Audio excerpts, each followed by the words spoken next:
Come home early. Our son got injured and is in the hospital. I'm on a business trip. Don't talk nonsense. The voice on the other end of the line was my husband, the father of our dear son. I was hoping to get him to come home because it was an emergency. When Jim realized his father wouldn't be coming, he put on a sad face. But in the next moment, he pointed at the television with a surprised look. Look, it's Dad. He's home. Turning to the television, I couldn't believe what I was seeing. My name is Donna, 32 years old, living an ordinary life with my husband and son. Mike and I met through work. We were from different companies but often collaborated as business partners. After he asked me out, we dated for 2 years and got married when I was 27. Shortly after, I got pregnant, took maternity leave, and gave birth to our son Jim. I returned to work last year when Jim started daycare. Since Jim was born, the time Mike and I spent as a couple has drastically decreased, and that's been a concern for me lately. We used to go on a lot of dates. It's a bit lonely, but I guess it's a happy problem to have. After all, our child is the most precious thing in our lives. We are more than blessed and happy. One day, while we were having dinner, Mike started a conversation. Oh, that's right, Donna. I have a business trip this weekend. A business trip? On a 3-day weekend? Yeah, it's unfortunate, but the client can't meet any other day.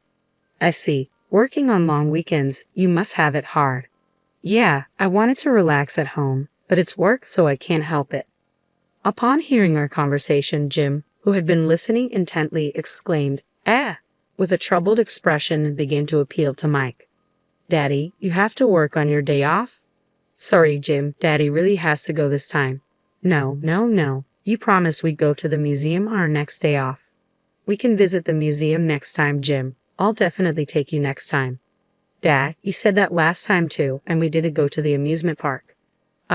Challenged by his son, Mike gave a troubled laugh. As a mother, I tried to calm Jim and reason with him. Jim, you see, your dad is working hard for you, okay? For me? Yes, that's right. He needs to work even on his days off. Just this once, so we can go on fun trips with you. So we can go on a trip next time. Of course. Next time we'll definitely make him take us to the amusement park and the museum. Yeah, Dad, you promise? Seeing Jim happily stick out his tiny pinky to make a pinky promise brought a smile to my face.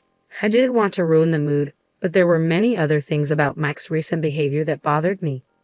First of all, the number of times he worked overtime has drastically increased. He used to finish work on time and come straight back home to spend time with us, yet recently he's only been coming home one time a few days a week. Today he happened to come home early, so we were able to have dinner together as a family.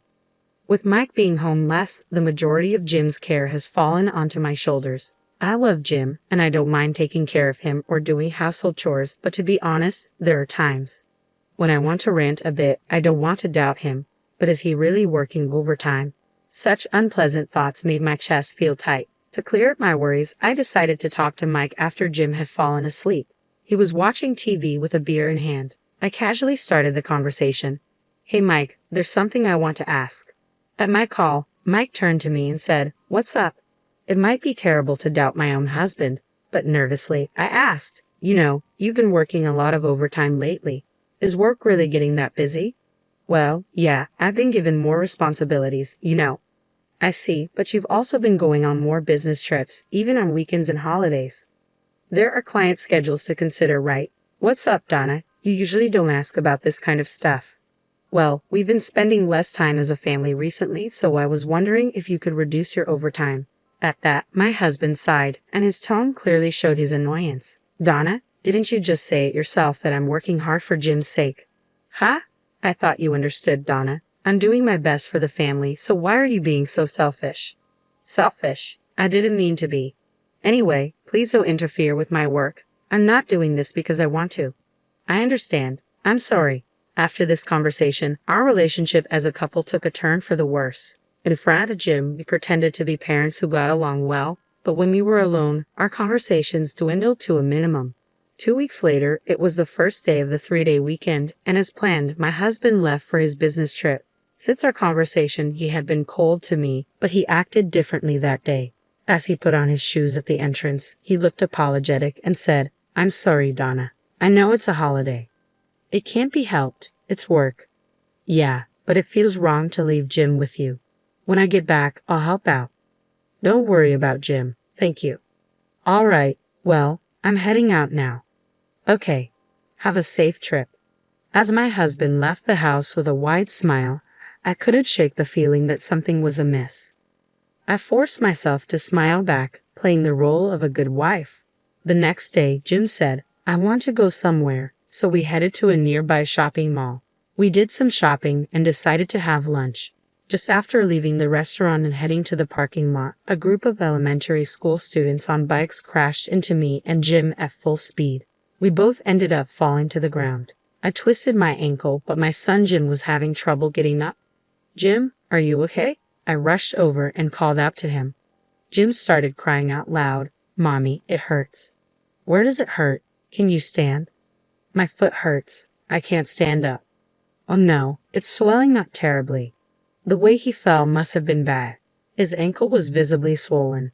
From the looks of it, it was probably broken. I gently helped him sit up and rubbed his back. The elementary school kids who bumped into us looked stunned and dazed at the scene. For the time being, I took their parents' numbers and sent them home. I carried my son to the car and rushed to the nearest general hospital. Even while we were waiting for our turn at the hospital, Jim was continuously crying, probably due to the pain. It's okay, Jim. Mommy's here. Even though I said so, Jim had never experienced a major illness or injury before. Even adults suffer badly from a twisted ankle, so it must be even worse for Jim. With sobbing mixed into his continuous crying, all I could do was keep comforting him. An hour later, we were finally called in for a checkup. The X-ray results confirmed that Jim's ankle was indeed broken. However, thanks to the cast, his expression seemed somewhat relieved. Now, what to do next? Mike is on a business trip and my parents live far away, so I can't rely on them. I still have to go to work, but I can't leave my son home alone with a broken ankle. I contacted my workplace and arranged to work from home for a while. For now, I should call Mike. Mike, who answered the phone after a few rings, sounded annoyed as if the call was an interruption and bluntly asked, What do you want? Even though I was irritated by Mike's attitude, I explained the situation. We were hit by a bicycle in the parking lot at the shopping mall. Jim broke his ankle. We got it casted, so he seems a bit relieved now. Mike responded. And? What do you mean, and? Don't you have anything else to say? Aren't you worried? It's just a broken bone, right? He'll be fine if he rests. But you don't have to say it like that. I'm busy. Don't call me over the smallest thing. Thinking about Jim, I knew I was asking a lot, but I pleaded with Mike anyway. I'm sorry, but is there any way you can cut your business trip short? What? What are you talking about? That's impossible. But with Jim in this condition, I can't even go shopping. I can't cook either. I don't care. Take him with you. He has a fractured ankle. How do you expect me to take him? Come home early because our son got injured and is in the hospital. I'm on a business trip. Don't talk nonsense. He snapped and hung up on me. The tone of the disconnected call echoed in my ears, and a feeling of emptiness overwhelmed me more than anger or sadness. Is your business trip that important? We're having an emergency, and yet he talks to me like that. Now I can't even do my house chores. I decided to ask for help from my mother-in-law, who lives 30 minutes away by car. When I called her, she said, I'll be right there. In the meantime, I waited with Jim, watching TV. While we waited for my mother-in-law, I told Jim that his dad couldn't come home. Jim, Daddy can't come home because he's busy at work. I want to see Daddy, Jim said. Does Daddy really have to work? Remember what I told you before, Daddy is working hard for us. Suddenly, Jim cut me off, pointed at the TV screen, and said, Mom, Daddy's not at work. What? What are you talking about? Look, Daddy's right there. What are you saying, Jim? Look, Mom, it's Daddy. Jim's face suddenly lit up with joy. Looking where Jim was pointing, I saw it too. On the screen was undoubtedly Mike, but he wasn't alone. Next to him was a young woman, and they were being interviewed at a tourist spot on live television. This can't be happening. Why is Mike there? Didn't he leave for his business trip just yesterday? My supposedly away for business husband was on the screen, smiling with a woman, arm in arm, looking just like a couple. At that moment, an indescribable emotion began to bubble up within me. This is cheating. Once I was certain, I quickly hit the record button. capturing evidence of Mike's infidelity. Not wanting Jim to see any more of this, I quickly changed the channel. Soon enough, my mother-in-law arrived. While Jim took his nap, I decided to tell her about Mike's infidelity. "Mother-in-law, I have something to tell you." I stared into my mother-in-law's eyes and quietly told her, "Donna, what's wrong? You seem so serious. Can you take a look at this?" I played the recording from earlier. There it was, irrefutable proof of infidelity. When the interviewer asked Mike if he was on vacation, he responded gleefully, "Yeah, I finally got some time off." "That's great. Are you here with your wife today?" "No, she's still my girlfriend." "Haha, I hope to marry her someday." "Very sweet. Enjoy your trip." "Thank you." I stopped the footage as soon as Mike's interview ended.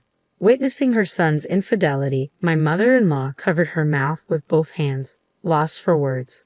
While I was wondering where to start, my mother-in-law bowed her head deeply. "Donna, I'm so sorry. My stupid son." "Mother-in-law, I'm thinking about divorce." "Yes, of course. I understand. I won't stop you. What that fool did is unforgivable. I'm sorry." "Don't apologize. Please, for Jim's sake, you should seriously consider divorce." To confirm the truth about Mike's infidelity, I called his workplace. A staff member who was working over the weekend confirmed that Mike did not have any business trips scheduled. On the contrary, it was revealed that he had taken numerous paid leave days in the past few months. When I checked my calendar, the dates he had taken off were the same days he told me he was staying overnight at his office because of work. He was probably spending all those leaves going on all-day dates with his mistress. As more and more of Mike's misdeeds came to light, a simmering rage began to rise within me. To tell such an easily discoverable lie and to even go on a trip with his mistress, how much more does he need to make a fool out of me? Once my anger subsided, I quickly decided to come up with a plan to get back at Mike. Even my mother-in-law approved of me filing for divorce, so I'm not holding back. A few days later, before Mike got home, I invited my mother-in-law over to our place and had her wait for him in the room next to our living room. I couldn't let Jim witness this mess, so I left him with his grandfather at my in-laws' place. Unaware of anything, Mike returned home and appeared before me with a big smile on his face. "I'm home. I got you guys some souvenirs." Mike held out a box of sweets, but there was no way I would be deceived by such a thing. I slapped away the box of sweets he had offered and coldly said, "Did you enjoy your trip with your mistress?" "Ha! It's impressive, isn't it? Buying souvenirs for your family from the place you went with your mistress. When did you get so bold?" "Hey, Donna, what are you talking about? A trip with my mistress? Don't play dumb." "I don't know. I have no idea what you're talking about," was all he repeatedly said. Suddenly, my mother-in-law appeared from the room next door, unable to bear it any longer. Even before I gave her the cue to come out, she briskly approached Mike and slapped him across the face. To the stunned Mike, she spat out angrily, "What do you mean, business trip, you fool?" "What? Mom, what's going on?" "I just went on a business trip." "Huh, can you still say that after seeing this?" My mother-in-law slowly grabbed the TV remote and played the clip from Mike and his lover's interview. Seeing this, Mike's face turned ashen. His mouth opened and closed with no words coming out. The souvenir Mike had brought back was right from the shop that appeared in the clip. There was no more room for excuses. Perhaps realizing that he couldn't lie any further, Mike bowed deeply in apology right on the spot. His eyes were filled with tears as he began to apologize to me. "I'm sorry, Donna. I thought it was just a fling. I'm not serious about her." "So what? I'm supposed to let this slide because it was just a fling?" "Oh, that's not. But believe me, you are the one I love, Donna." Even after being confronted with all the evidence, he was still trying to deceive me with his shallow words like, "I love you." I was thoroughly disgusted by him. I slammed the divorce papers in front of him. "I love you. Quit messing with me. Do I still look like a fool to you? Our son got injured and you still lied to go on a trip with your mistress. Unforgivable. You make me sick to my stomach." "Donna, please just calm down." "Shut up. I have no trust in you anymore. I can't continue living with a deadbeat like you. You are nothing but a waste of my time and energy. Sign those papers right now and get out of our lives, you jerk." Finally realizing the gravity of the situation, Mike burst into tears. He repeatedly apologized, but I ignored him. In the end, under pressure from his mother, Mike reluctantly signed the divorce papers. Subsequently, we divorced. Of course, I gained custody of our son Jim. I claimed compensation from Mike and his mistress and returned to my parents' home. Mike was disowned by his parents, and from what I've heard, he was never allowed to set foot in his parents' home again. Since Mike initiated the affair, when his mistress was asked to pay compensation, she exploded in anger and exposed the relationship to everyone at their workplace.